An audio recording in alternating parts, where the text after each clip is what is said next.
1985, during the course of the work undertaken to irrigate the Gobi Desert, a strange fragment of rock was discovered. Several remarkable features of this rock attracted the attention of the scientists engaged on the project. Research revealed that it contained a spool. Further analysis showed the material to be extraterrestrial in origin and not of human manufacture. Where did it come from?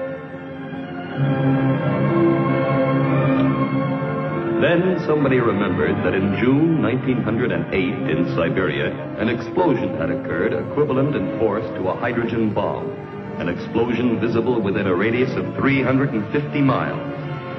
At the time, it was thought to have been caused by a giant meteor.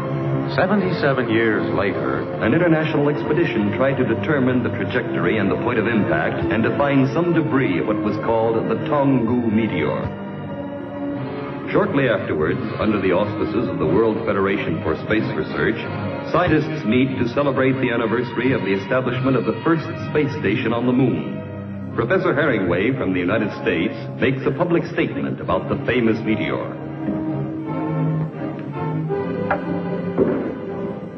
Our calculations indicate, confirmed also by the results recently transmitted to us by our colleagues on Luna 3, that the mysterious Tunga meteor was really a spaceship from another planet, which exploded in the air before landing.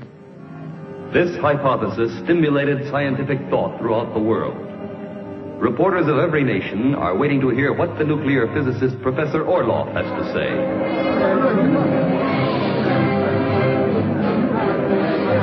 Professor Orloff, is this another hoax of the flying saucer variety? And what about this spool that was found in the desert some 350 miles from the crater of the explosion? How do you explain that, Professor Orloff? Well, I believe there was a grave emergency. When the rockets normally used for deceleration refused to function, the captain of the spaceship decided to save what he considered was most valuable. I'm referring naturally to this spool, which may contain a document of prime importance in an unknown language, recorded apparently by a magnetic process. An international committee of expert linguists was offered access to the world's largest computer to try to decipher this strange language.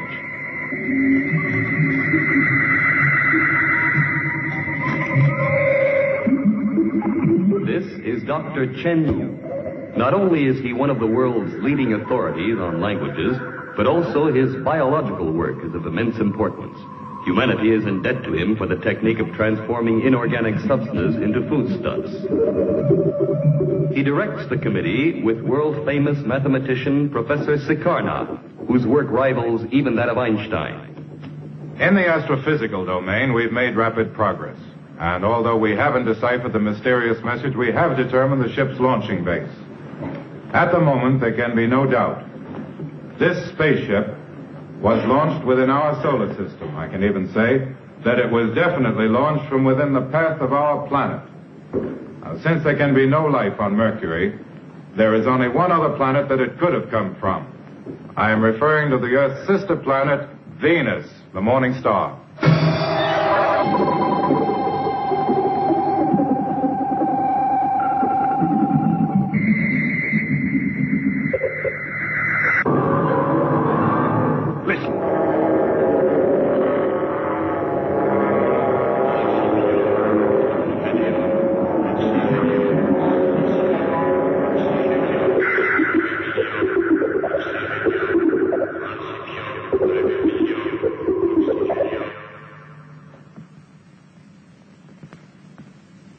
Existing on Earth. That's right. It certainly is a chemico-physical analysis of the atmosphere and the crust of the Earth.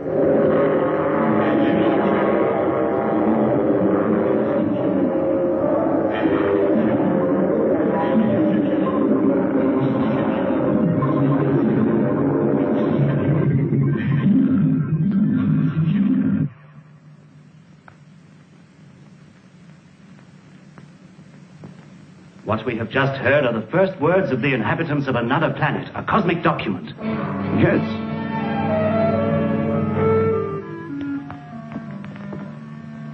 Yes, but it's unfortunate that the magnetic spool was damaged. Through the effect of the high temperature, which prevailed aboard the cosmic vessel at the time of the crash. And that's the reason we've only heard a part of the text. We must try to find a method to renovate the rest. First, we'll immerse the spool in a chemical catalytical medium, and after that, subject it to radiation. Chen-Yu? Yes, that's a very good idea. All that we have learned indicates that on Venus there is a highly developed life form. Yet I'm wondering why Venus stays silent. It's very surprising. Now we know a little of this language. We must, at every cost, communicate with her. I agree with you. It's high time we made an attempt. Well then, I'd like to propose a course of action. I think the most logical thing to do would be to request that our governments consent to train all the radio and radar stations of the world and Venus.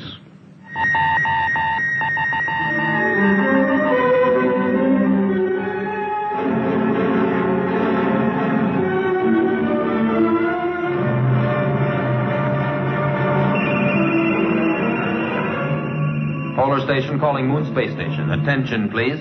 Luna 3. Attention, please. Luna 3. Thank you. This is Station Luna 3. I'll keep it in mind. Station Luna 3 calling Earth. No replies yet from Venus. Our signals are reaching the planet, but so far there's no reply. We'll keep you informed.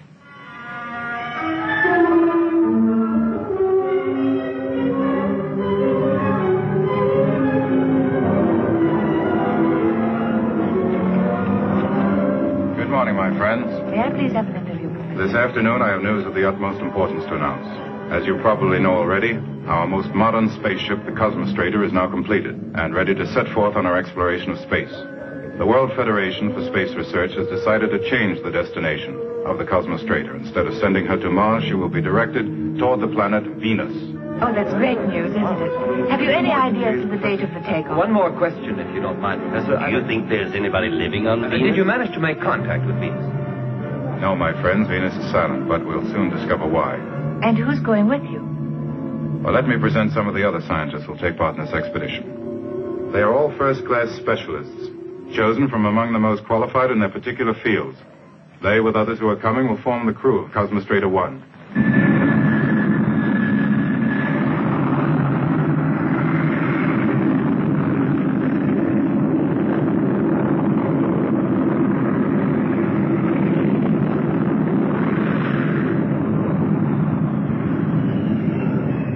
The units of propulsion are in perfect working order. That's fine. The crew can now attend to their personal affairs. We'll start late tomorrow night and fly following the hyperbolic trajectory. Good. I'll make a last check. See you later, Doran. Talua, will you please make a thorough recheck of the radar? Right away, Professor. This is Intervision calling the world. We have just showed you the preliminary tests of the Cosmostrator's rockets. Arriving now is Brinkman, the first American spaceman to land on the moon.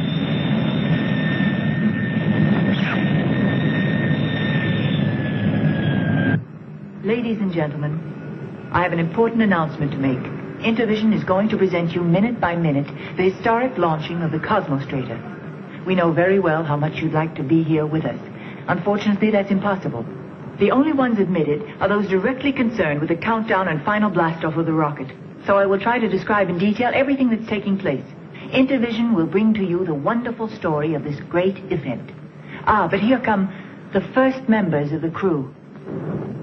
Among them is Professor Durand, the chief engineer. He's a French scientist well known for his work on robots. Thank you. Thank you. We'll load the chronocopter later on in the evening. That's, of course, it's all right with you. Yes, of course. I've checked out your electronic equipment. Good. Professor Durand, report from Station A. Your celestial charts are ready. Thank you.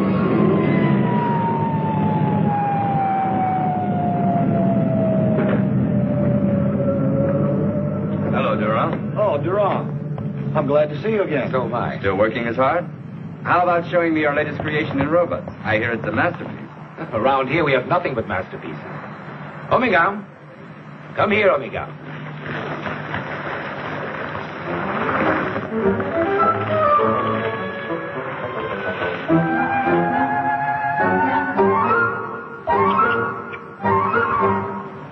Omega, what's the weather report for the next 10 hours? The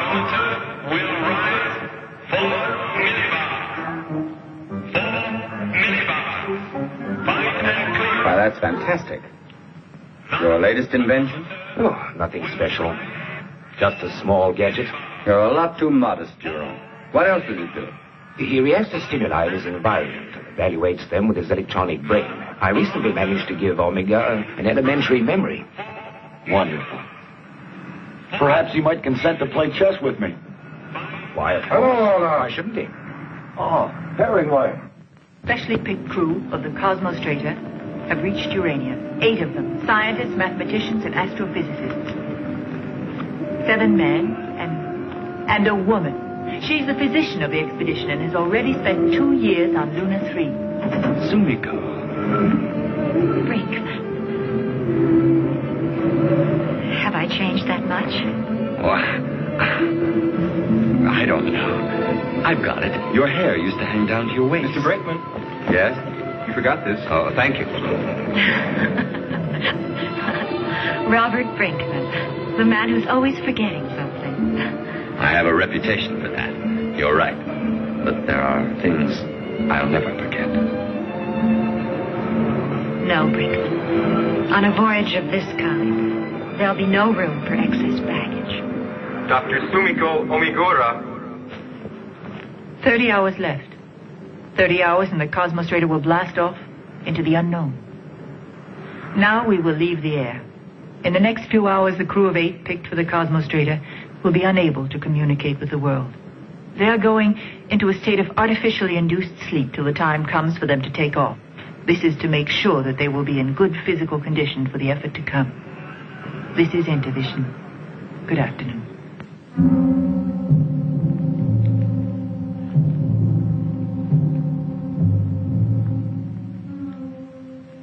Brinkman, in 2 minutes you'll be asleep, like all your colleagues, whether you want to or not.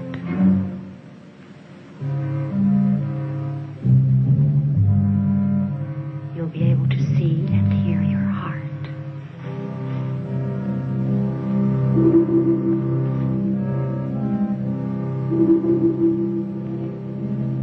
I'm very glad you're coming with us, Sumiko. That way I'll be near you. Your heartbeat is normal. Sumiko, my heart is... No, Brinkman, no. No, please, we mustn't speak of that, ever.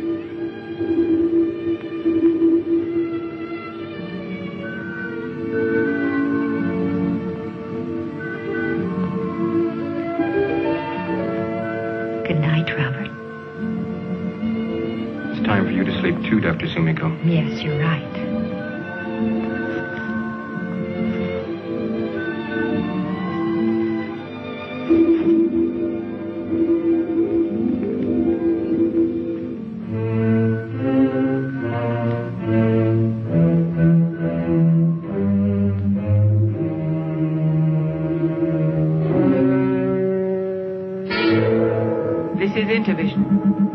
Intervision calling the world.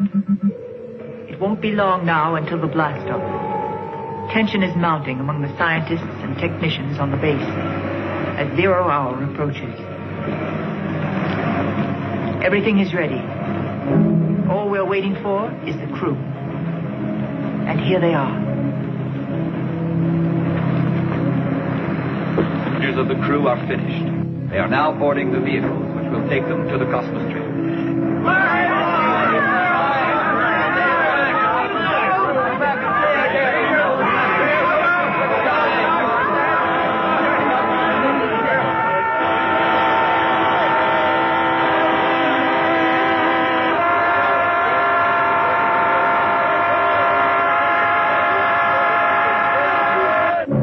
Time check. 51, 52, 53, 54, 55, 56, 57, 58, 59, 60. Okay. Rockets primed, ready for blastoff.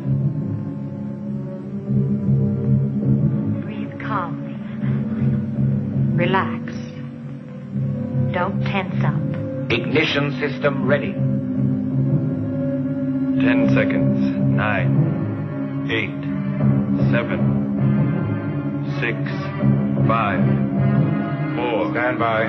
3, 2, 1.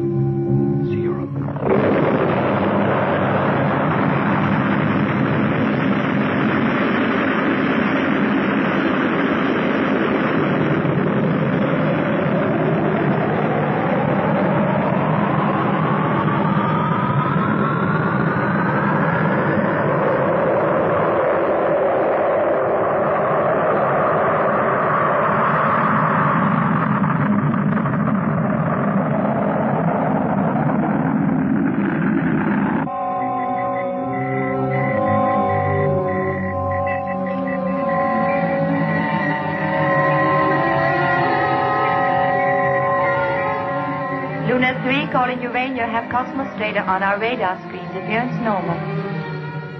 Well, feeling all right? No ill effects, huh? Riding the clouds.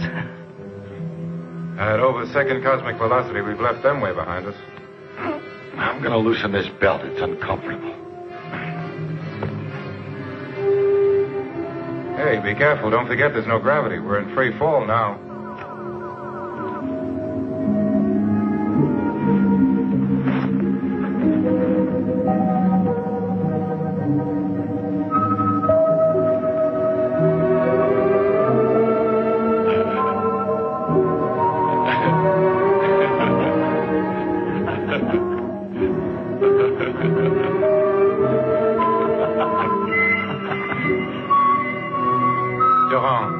Switch on the artificial gravity field, will you?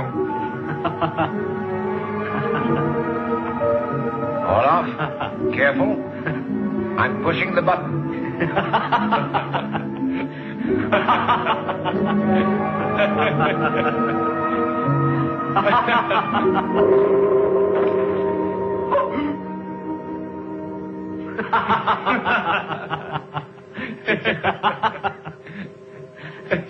That was a dirty trick. Cosmos Trader calling Luna 3. Come in, Luna 3. This is Luna 3. We are receiving you well. Over and out. Hello, Luna 3. We hear you loud and clear. -2, +5. Course normal. Course normal. Our course is exactly hyperbolic. No deviations. We are passing within 1,200 miles of you. This is Luna 3. We have established visual contact with you. That's the Sinus Roris crater. On the top of it is Luna 3. There's the solar reflector. They're signaling us.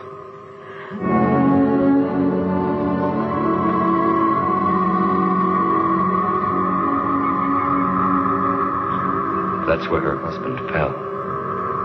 I brought him back to the camp, but he was already dead. We were friends. You know, Sumiko is a wonderful woman. This is Luna 3. I've picked up unexpected swarms of meteorites on our radar. Their present trajectory shows that they may cross your path and be very dangerous. We are receiving you. Over. Here are the trajectory coordinates and orbital velocity. Alpha X, 7 degrees, 2 minutes. Beta Epsilon, 48 degrees, 42 minutes. Listen, I've had an extremely urgent message from Luna 3. A meteorite warning. Professor Sikana, here's the latest meteorite report. Alpha X, 7 degrees, 2 minutes.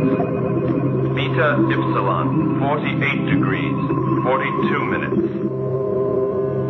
The meteorite swarm should reach us in 48 hours at the latest. That is, if there are no orbit fluctuations. Keep close radio contact with Luna 3. Cosmos Stranger calling Luna 3. Have received your meteorite warning. We'll be sending you regularly coordinates of our course, so stay in close contact.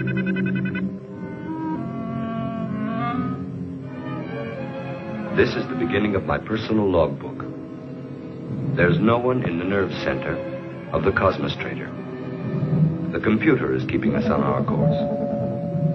In case of unforeseen circumstances, it can take immediate decisions to alter our speed or direction. This electronic brain will be our pilot for the next 30 days. because no human being could handle the immensely complex machines of the spaceship by himself. Up to now, we have covered a distance of 2,600,000 miles. Dr. Amigura is noting our reactions carefully and keeping close check on our health and well-being. The special liquid food, which can easily be absorbed in a state of no gravity, is proving very successful with all of us.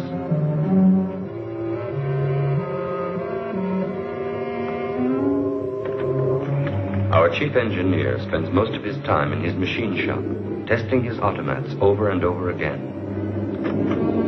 It is thanks to them and to the fact that they are in perfect running order that we are relieved of many tiresome tasks. Our expert in cybernetics has to be everywhere. He is one of the key men of the expedition. Professor Sikarno devotes all his time to the message from Venus.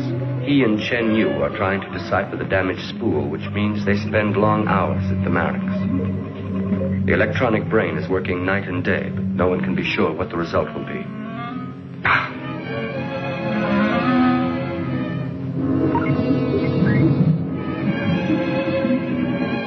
Haringway, our commander, is keeping a constant check on our course.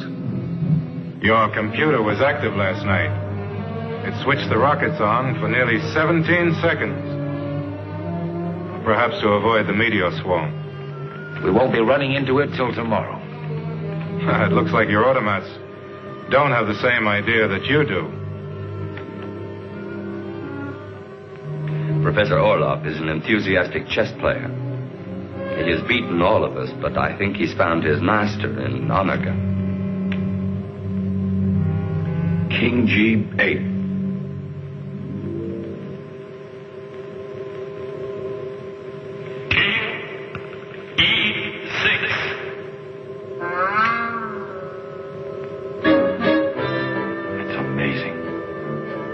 Plays his endgame wonderfully. I thought that I had got him, but you see, he's put his king on E6. And I'm forced into the corner at H8.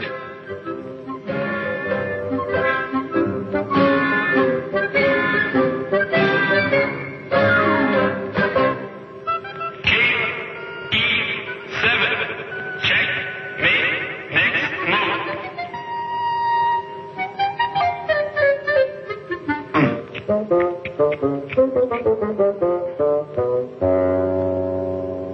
That is the 10th match that I've lost. I should give up, I guess. I would suggest that you make an improvement in Omega. Oh, really? If he only had a heart, he would let Orloff win once in a while. Don't you think you could be able to do that? Just a little bit of heart, Jerome.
See if Chen Yu and Sikarno are all right.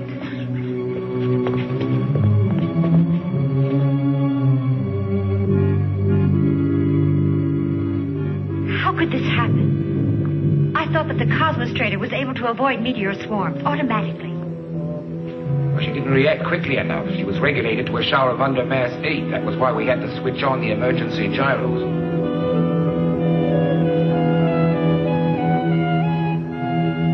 Orloff, how much course deviation?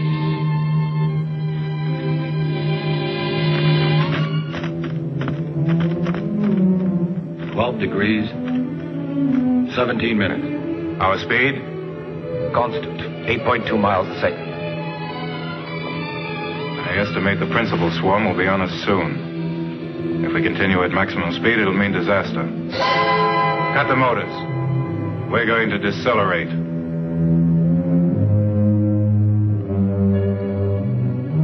The braking motors aren't working. What's the matter, Doran?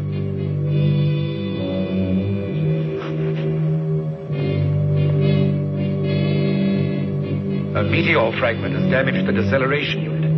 We'll have to go outside and try and repair it right away. I'll go at once. How long before the main swarm hits us? I can't say. It may be on us any second now. Brakeman, will you help me? Professor Sikana and Chen Yu, are you all right? No bones broken. That's fine. Please give me our present deviation, direction, coordinates, and corrected course.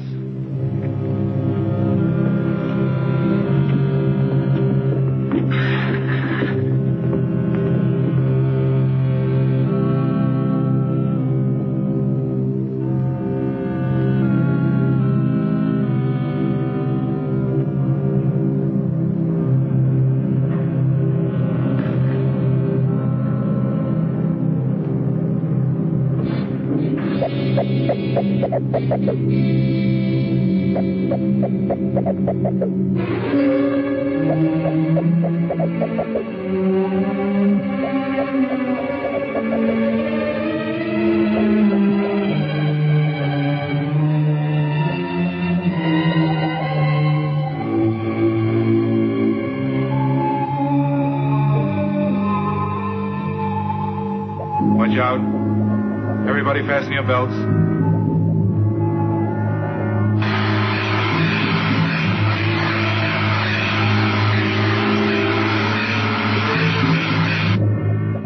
Stand by. Principal swarm's in sight.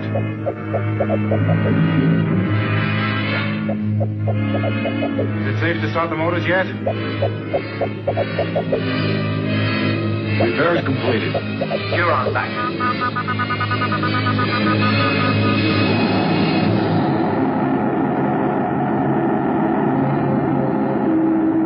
Cosmos Strader calling Luna 3. Cosmos Strader calling Luna 3. Meteor swarm has passed. Everything okay on board?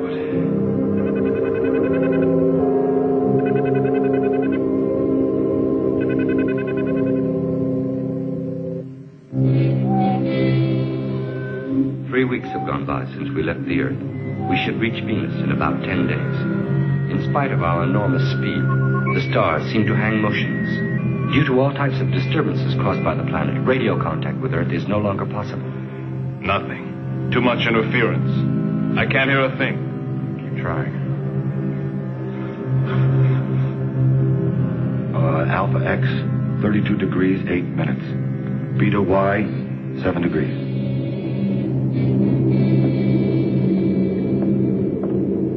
What are you doing? I'm making a heart for Omega. 10 consecutive defeats are driving our friend crazy. I want him to enjoy his favorite game. I would like you to do something also for me. It would be nice to see you eat occasionally. I swear not to forget anymore. Sicardo said exactly the same thing.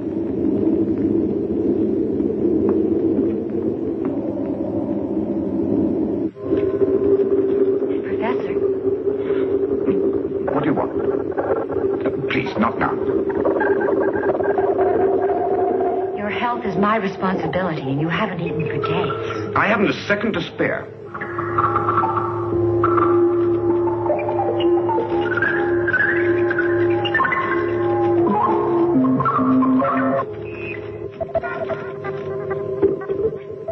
Sumiko. You mustn't insist. He's nervous. He's having a very hard time with that spool. You understand?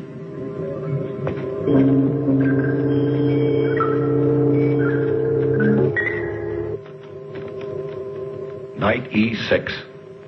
Check.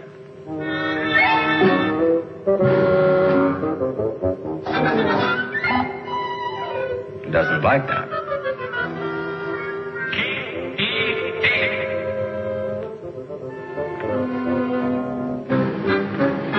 Nate. Congratulations. You won at last. A neat classical end play. I think you deserve to win.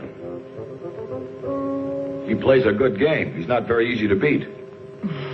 But I did it at last. Man has defeated the machine. Too much heart. Want to try? Why not? Will you all come to the barracks, please? That's a cosmic document.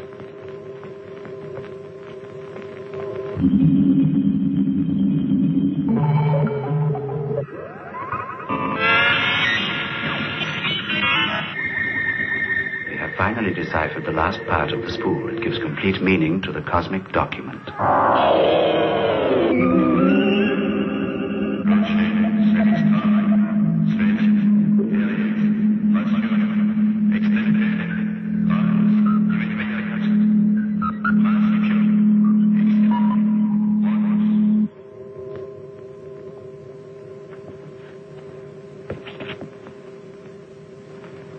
I will translate.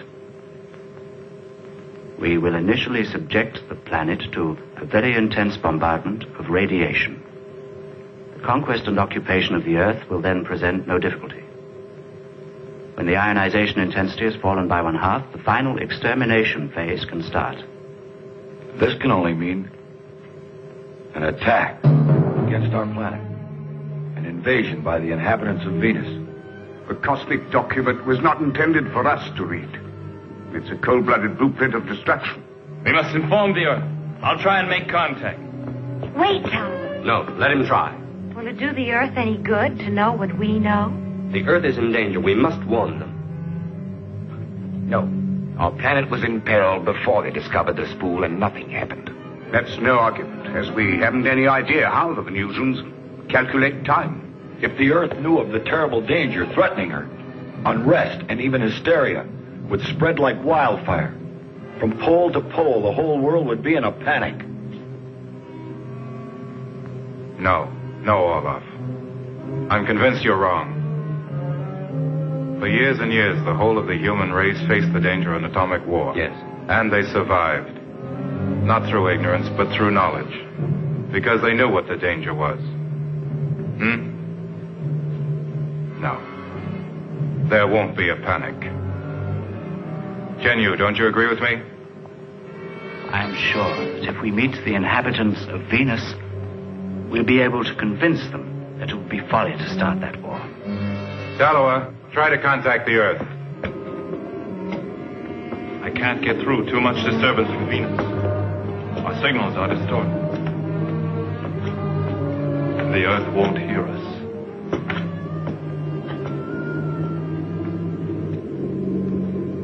Well, what do you say? Should we turn back to Earth? No.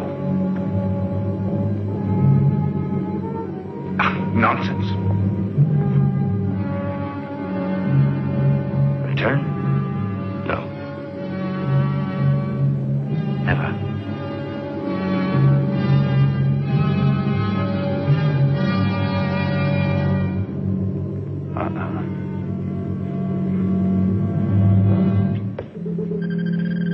Durand, our speed. 31,000 miles per hour. In 3 days, we reach Venus. Good. Tallowa, check our course. Olaf, the latest readings. Gamma radiation increasing steadily. I'll recheck the neutron count.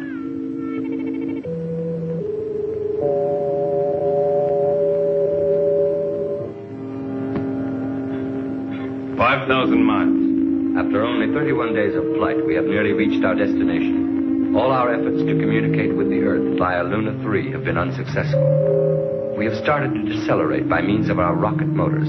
Professor Herringway is guiding the ship into an elliptical orbit around Venus. We are now a satellite of this silent planet. We are still trying, but in vain, to establish radio contact with her inhabitants. A thick wall of clouds surrounds the planet. 3,500 miles. First analysis, Venus atmosphere. 27% carbon dioxide, 14% formaldehyde. No oxygen, atmosphere poisonous. Now, we're faced with a difficult decision. As you know, we can only land and take off once. No point in taking any unnecessary chances. So one of us has got to go ahead as scout. 2,000 miles. We're close enough. Now I'll go in the crawlercopter. Okay, Brinkman. You've got to try and find a landing place for us. We'll stay in orbit at 150 miles altitude, all right? The crawler-copter's ready. 1,500 miles.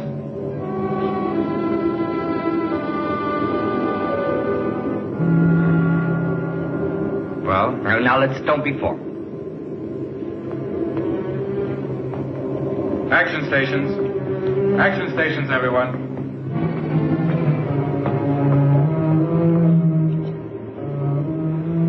$750 miles. Stand by.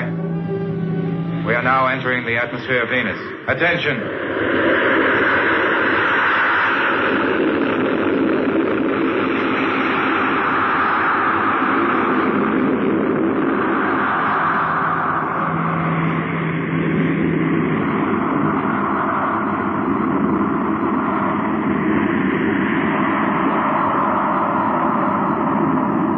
We're flying at 300 miles altitude. Our present speed is 4.3 miles a second. Are you ready, Brinkman? All right, let her go. Release.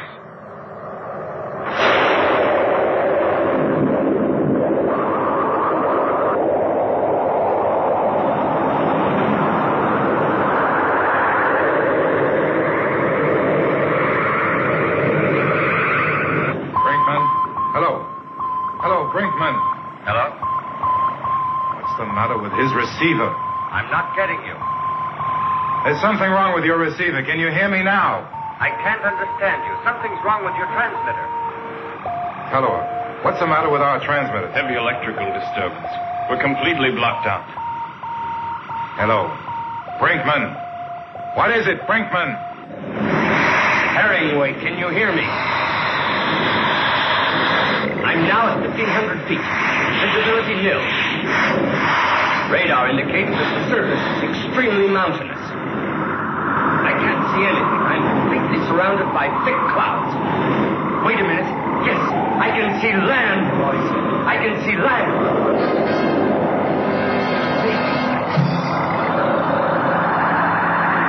Hello. Hello. Cosmos Freighter, I can't hear you. I'm landing. Here she goes.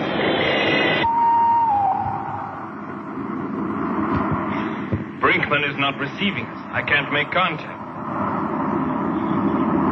Our altitude? 24,000 feet.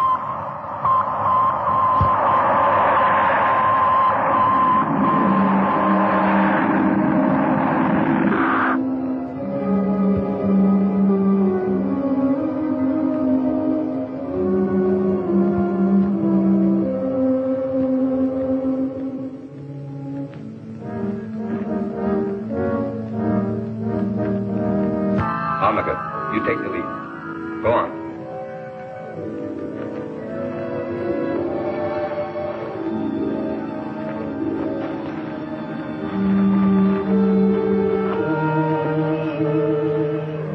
I'm right behind you.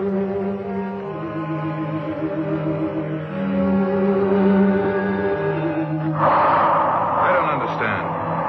I'm puzzled by these strange flashes of light which we keep seeing. They're bursting all around us. What do you make of them, Olaf? In my opinion, the atmosphere in this area is ionized. Well, what's the cause? Atomic radiation. Then that means that they're attacking us. And Brinkman. We must fly lower. We must get below this bank of clouds if we want to establish contact with Brinkman. It's the only way. Brinkman calling. Cosmos Freighter, please answer me. Over. Omega. Listening. Be careful. Danger. Go on, Omega. Intense radiation. 8 purines. How long can we stay here? 8 minutes maximum. Turn back, Omega.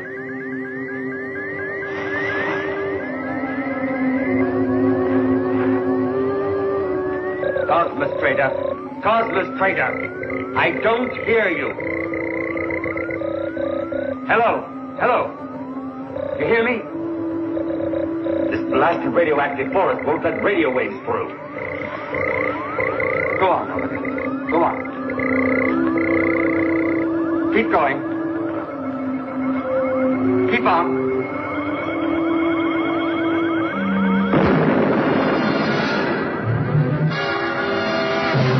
Hold it, Omega. They're attacking us. Cosmos Trader! Cosmos Trader! Do you hear me? The crawler-copter's exploded. A flash. See that? What was it? I don't know. The computer shows a pressure wave. Apparently an explosion. Distance, 120 miles. Brinkman. Oh, it could be a signal from the Venusians. We'd better land at once as best we can. Tallow, make a careful check on our position. And try to contact Brinkman again.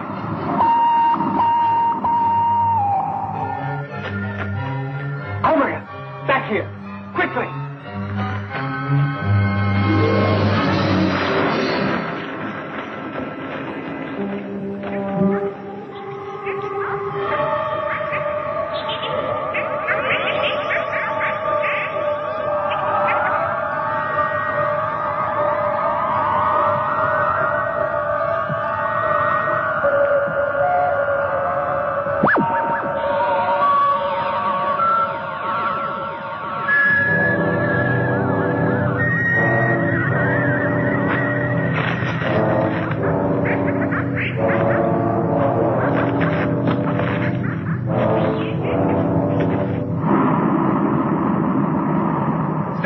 Deceleration rockets. Thrust. 18, 21, 24, 27, 30.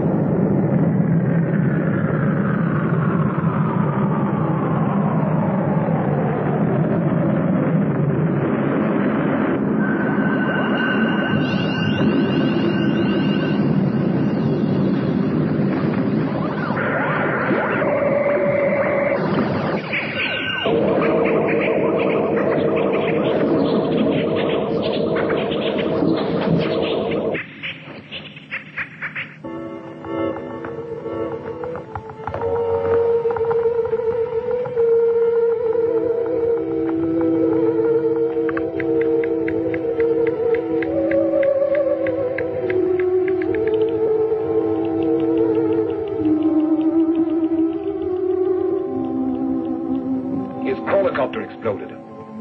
Poor old Brinkman. There's the cause. There's a high-tension line underground. You're on.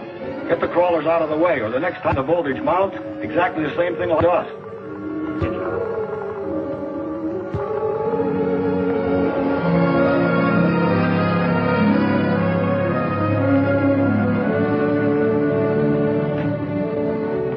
Omega! Brinkman! We thought you were dead. I was lucky. You might have chosen a better place to land. Why? What do you mean? There's a high-tension line over there. Now, your machine blew up just because you landed right on top of that surface power line. All we have to do is to follow it, and it will probably lead us to the inhabitants of Venus. There's no point in trying to do that. I've already found the inhabitants of Venus. And I've brought one of them back for you.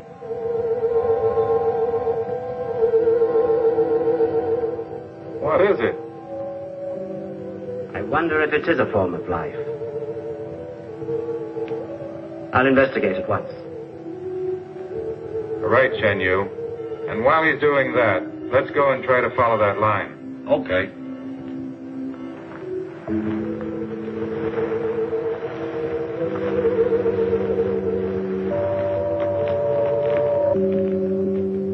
Omega, come on.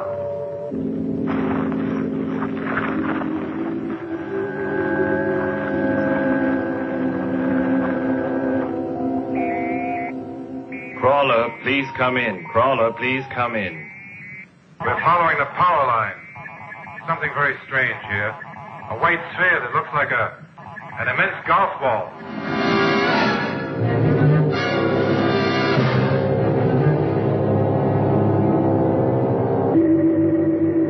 It's incredible. You think it's a machine, Olaf? Well, I can't say yet. I don't know. Everything here is so strange. It's as if we were trying to decipher a book in an unknown language. Let's hope that soon we'll be able to read it. And perhaps we'll understand. Olaf, let me know when you've got your instruments ready. I'll need all the figures I can get. Okay, Sakana. Good. Thank you. Tallow, stay in close contact with us. Very well, Professor. I am looking at Venus on the observation screen of the Cosmostrator. Everything is strangely quiet.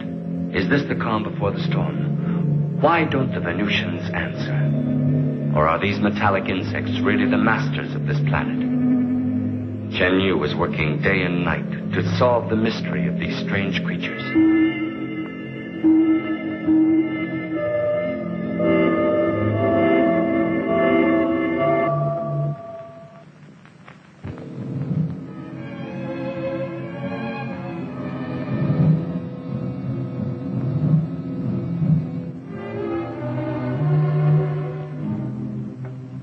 We have investigated your strange inhabitants.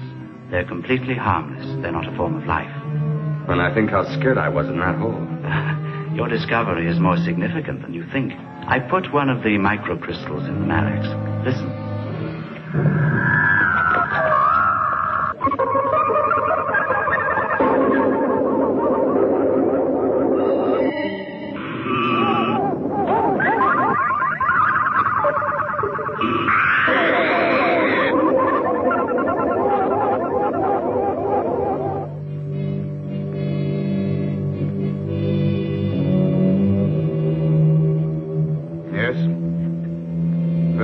Voices of the Venusians. I would say that these strange metallic insects had a way of storing sound in their crystalline nuclei. Are you trying to tell us that the Venusians used these insects to record both speech and sound? That's right. But that's fantastic. Yes, but it's true. Well, that would mean that the hole which Brinkman fell into is a chamber of archives containing some of the records of this planet. But then where can the inhabitants be? They certainly saw a spaceship land. They couldn't have missed it, yet nothing happened. Nothing at all.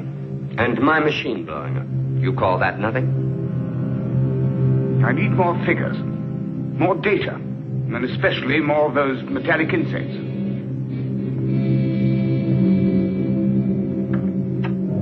The research program is going according to plan. We are all fascinated by the vitrified forest. But our spacesuits are so heavy that working outside the ship is difficult.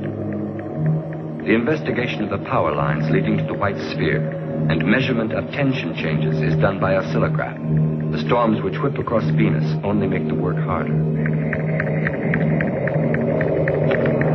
That's where the lines lead to, all right. There's no doubt. That's it.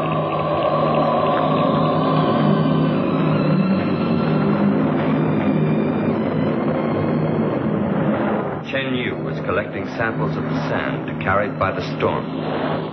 Sometimes they are radioactive, sometimes they are not. He is searching for traces of life. The long Venusian night is always preceded by a violent storm.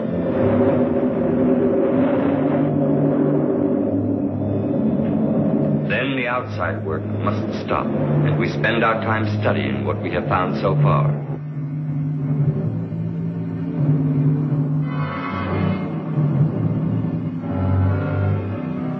Do you think this vitrified forest is a biological formation? Why not? It could come from a dried up seabed. You're wrong. It's not a natural formation. Professor Sikana has been feeding figures and data into the electronic brain, and he now has some conclusions. He says that the vitrified forest is an enormous energy projector, capable of destroying all life within a radius of millions of miles. Then it was built by the inhabitants of Venus. Yes. This vitrified forest was made to be a weapon of aggression. But then something went unexpectedly wrong. Perhaps they decided to disarm. I'm afraid it was more serious than that. The metal insects you found for us shows something very significant. That's very interesting. Go on, tell us more, Professor Sukarno. I do not yet have all the facts, but I think that a terrible catastrophe took place on Venus. I reach a certain stage, I can't get any further. It's chaotic. It's like everything was broken. Now, if there really was a catastrophe which changed the face of the whole planet, then it was so huge a catastrophe as to be absolutely beyond our powers of comprehension. We can only solve this problem by means of further systematic research. Take this great white sphere to which all these power lines lead and whose function we don't understand. It appears to be a giant transformer unit, or else it is a force field generator. Another strange thing is that there is periodic tension in the main power lines. I would even suggest that there might still be Venusians inside the sphere who have survived the colossal catastrophe that befell their planet. They could still be trying to send an SOS to another station. What should we do? We must go out and explore. We'll follow the main power line to the other end. Yes.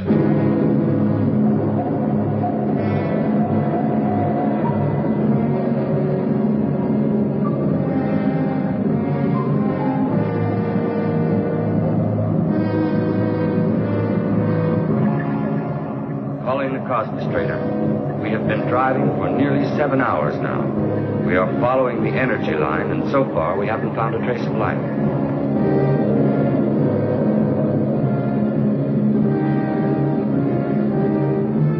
This power line's got to end somewhere.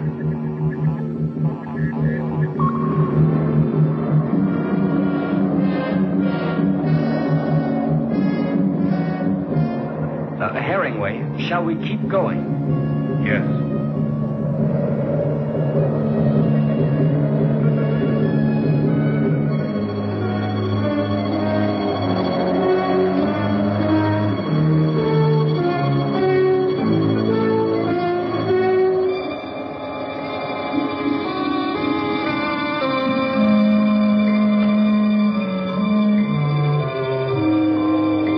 We're still going forward.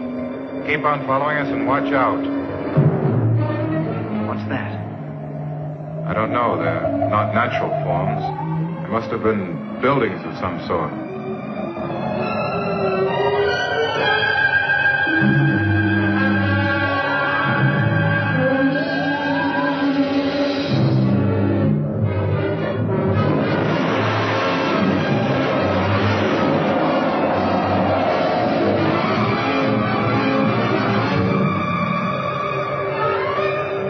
There must have been as high a temperature here as on the sun. And every living thing was destroyed by an incredible catastrophe.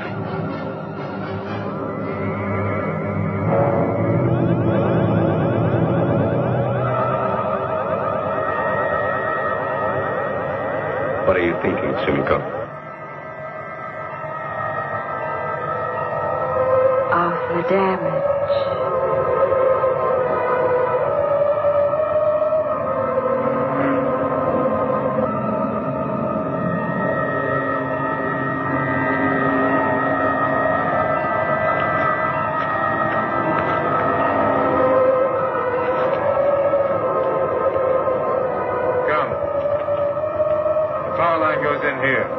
Be the entrance.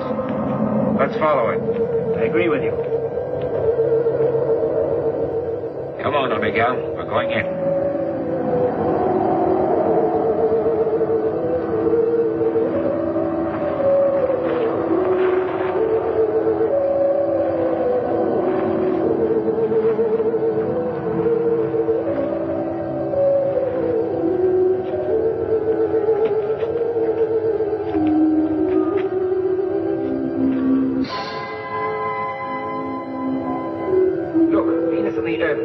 Around the sun.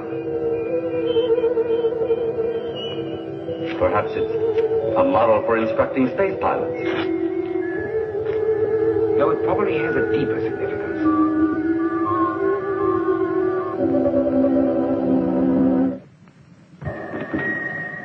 Over here, there's a shaft. Looks like one of the Venusian nerve centers. A huge control room. But who is servicing it? Since it's apparent that this whole installation is still under tension.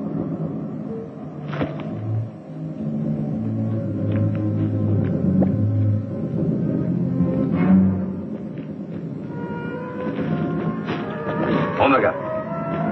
What is it?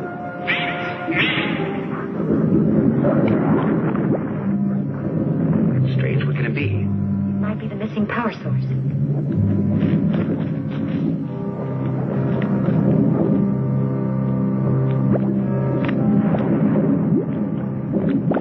Look at those bubbles. Could be a kind of organic life.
Where are the others? I can't see them.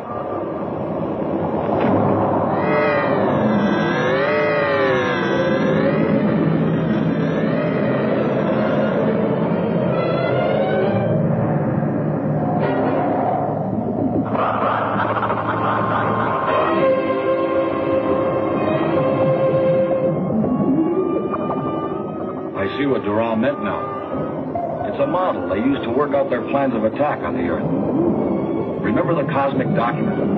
It said that they would first subject the planet to a highly intense radiation bombardment. Thanks to this device, they calculated how atomic beams could be directed to our planet. I think you're quite right. And directly beneath us is their operational headquarters.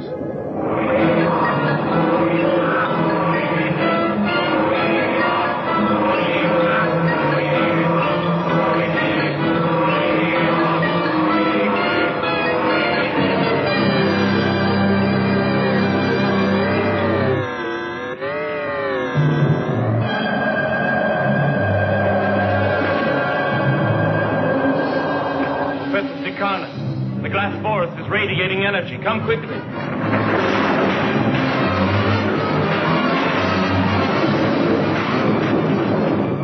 That's just what I was afraid of. Look at that. The sphere's turned red. Gravity's increasing. I am not surprised. But it's incredible. No. Now everything is clear. The sphere creates an artificial force field, which strengthens the gravitation of Venus and diminishes it.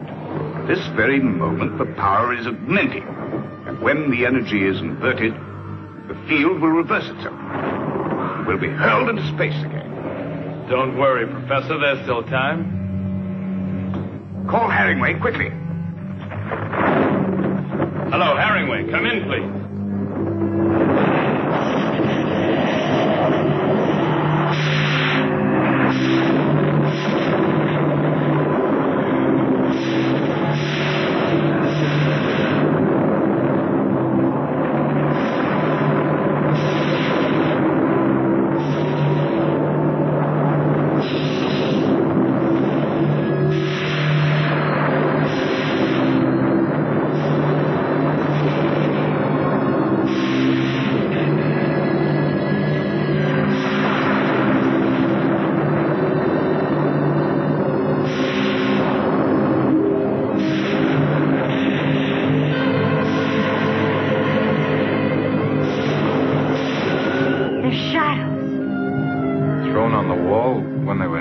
Atomic explosion. Incredible. And now the only thing that is left of them is their shadows.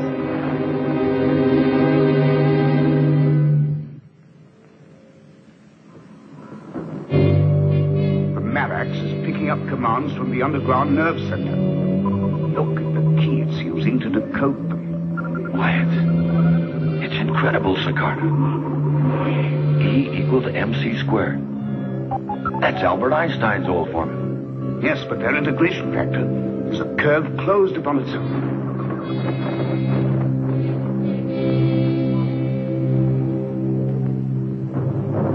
Take a look. It's interesting.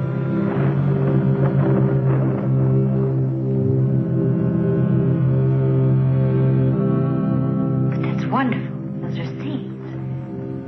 They're plant seeds. Where did you find them? I found them on the surface near the nerve center. They were certainly carried there by one of those big storms. If these seeds are still fertile, it proves there is life on this planet. Professor Cinenet wants everybody in the Marax, please.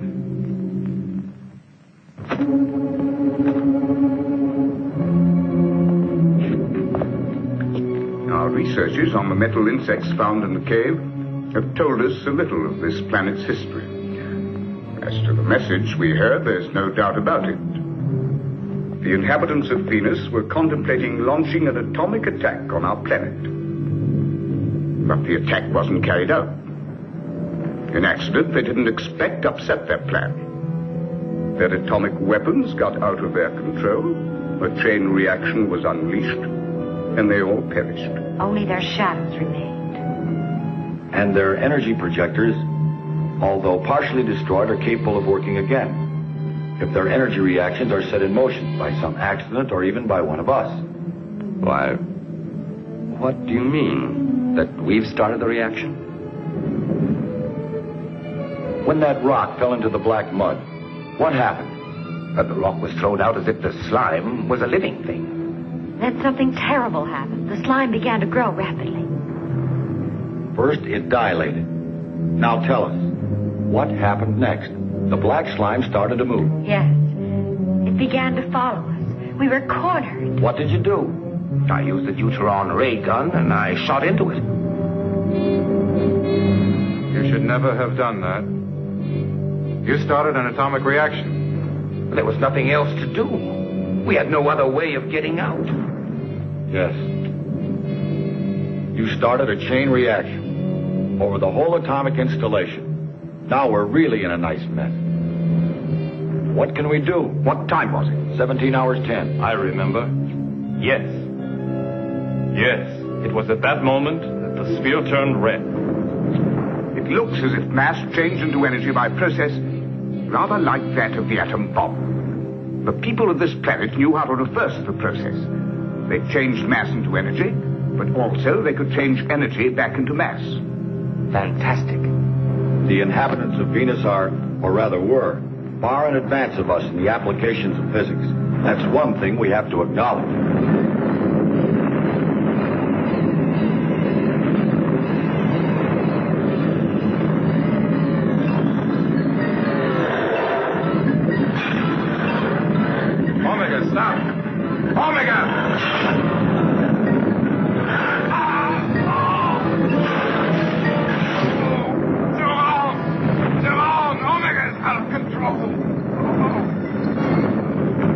Switch off all the automats.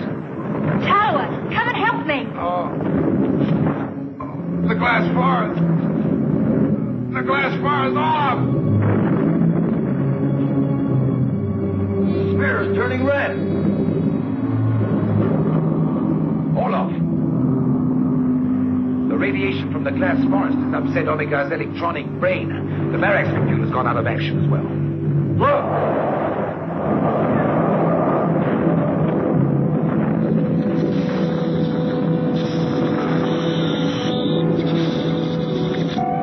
Radiation keeps on increasing like this, we won't have a chance. Even the Cosmostrator's lead shielding won't be enough to protect us. Come on! I think he has internal injuries. I must operate. Start up the rockets, Lamont. We must take off at once before it's too late. The motors won't work. The gravity field is increasing more and more. The radiation's paralyzed everything. Nothing is working.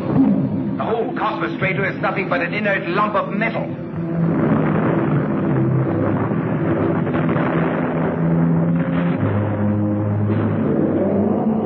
There's only one chance. We must try to do what the Venusians did. Make the energy of the glass force in the sphere change back into mass once more. Yes, but how? When the mud attacked you on the tower,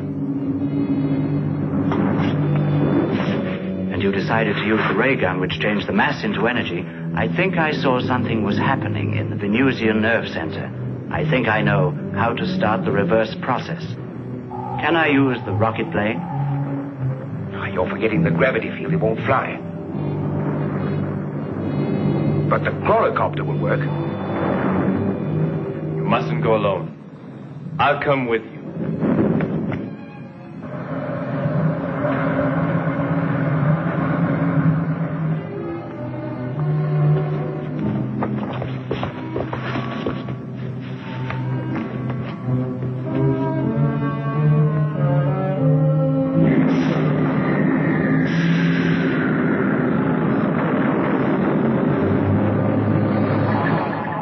Entering the Venusian city. The hurricane is getting much worse. How is Harrington? Doctor's operating now. Sumiko will manage.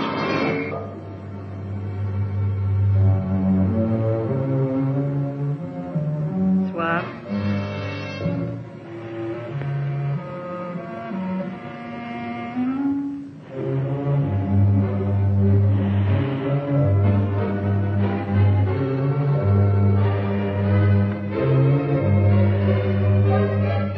How are you coming along, Durand? Fine. I've managed to fix the computer. Can you hear me? Where are you? We're starting to climb down into the Venusian nerve center.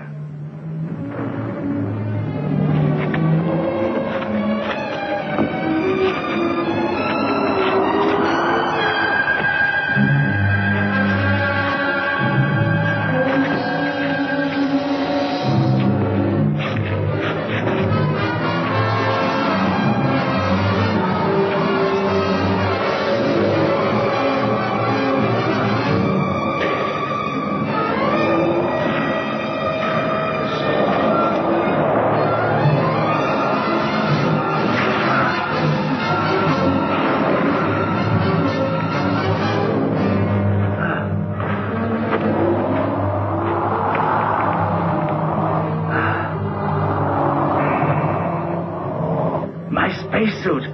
It's punctured. I'm coming to help you. No, tell you, go on down. You must save the others. Hemingway! I can't hold out for long. My air's escaping.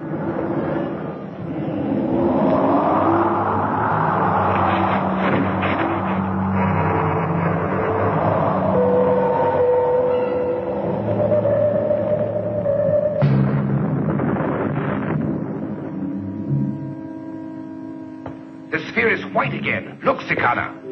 Tell you has succeeded in reversing the field. My spacesuit is punctured. My oxygen's escaping and the safety device has failed. Try to hold out, Shen Yu. You've got to. The gravity is back to normal. I'll set off at once in the rocket plane. I'll get you out of it, Chen Yu. Hold on. I'm coming with oxygen. Chen Yu! Hello, Chen Yu! Hold on. Brinkman is coming.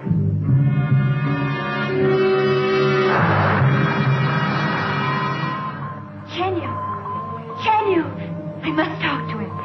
Chen Yu, listen to me. Those seeds that you found, they're growing, Chen Yu. You've proved that there's life on the planet. Yes, Chen Yu, there's still life on Venus.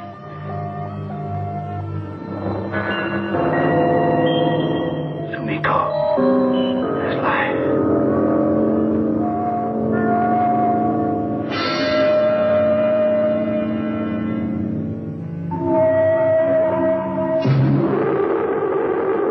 The braking motors are on. The braking motors.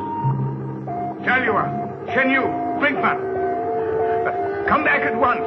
We can't hold the cosmostrator down. We're being pushed off the planet. The reverse process is in action. The energy field is acting like a catapult. The negative gravity is increasing.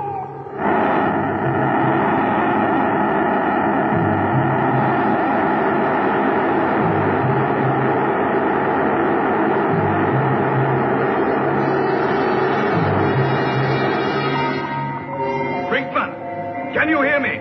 We're being hurled into space. Talua, Shen Yu, Brinkman, are you receiving me? Sumiko!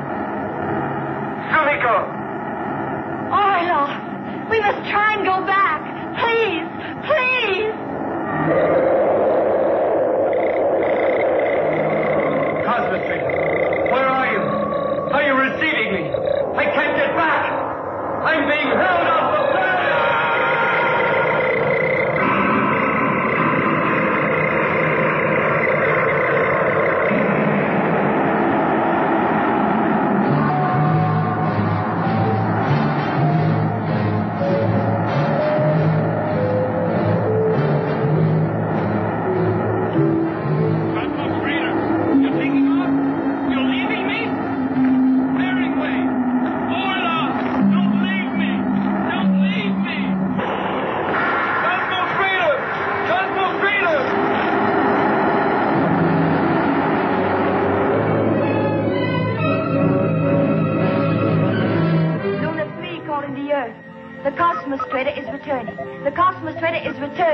We have called them, but at the moment there is no reply.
you all.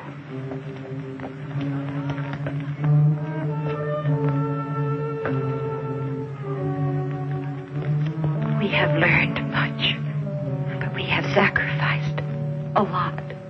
Too much.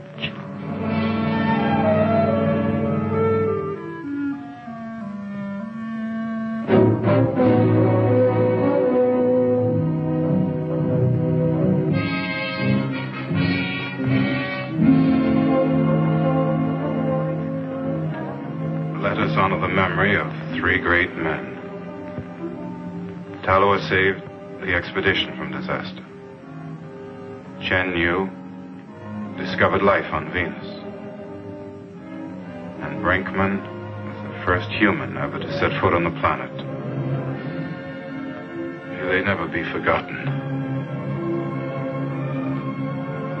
We found traces of a great civilization that had advanced beyond our comprehension. The Venusian science had gone beyond their power to control it. A dreadful catastrophe fell upon them. They were destroyed by their own machines. We still have a grave task before us.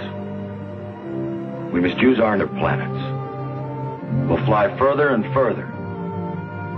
It's mankind's destiny.